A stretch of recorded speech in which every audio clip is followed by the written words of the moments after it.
14টা বছর আমি আমার ছেলেকে তিল তিল করে বড় করেছি। আমার এই ক্ষতি আর কোনোদিন জীবনেও পূরণ হবে না। সমস্ত পৃথিবীর বিনিময়ে আমি কি আমার তানবীরকে ফিরে পাবো না। এই জন্য আমরা এদের সুষ্ঠু তদন্ত এবং বিচার চাইতেছি। আমার ছেলের মতো আর কোনো ছেলে জানি এইভাবে অকালে প্রাণ না হারায়।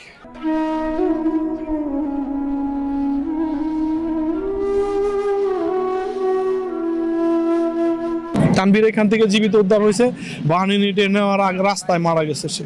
পৃথিবীর সব থেকে ভারী বস্তু বাবার কাঁধে সন্তানের লাশ, আমি সেই পৃথিবীর ভারী বস্তু কাঁধে করে নিয়েছি। আমাদের সকাল শুরু হইতো 2 ছেলেকে নিয়ে, আর আমার বাসায় সেটা মরুভূমি হয়ে গেছে।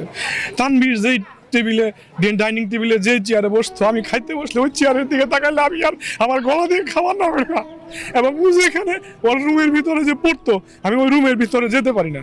আমি এই জন্য ছেলে টিসি নিয়েছি এবং আমি যেখানে ভর্তি করবো আমি বাসাটা ওখানে ট্রান্সফার করে দেবো। 14টা বছর ওই বাসায়, আমি এক বাসায়। আমি এই স্মৃতিগুলো কোনোভাবেই ধরে রাখতে পারি না। আমার শুধু কাঁদায়, মন কাঁদায়। আমি এই জন্য এলাকা ছেড়ে চলে যাবো।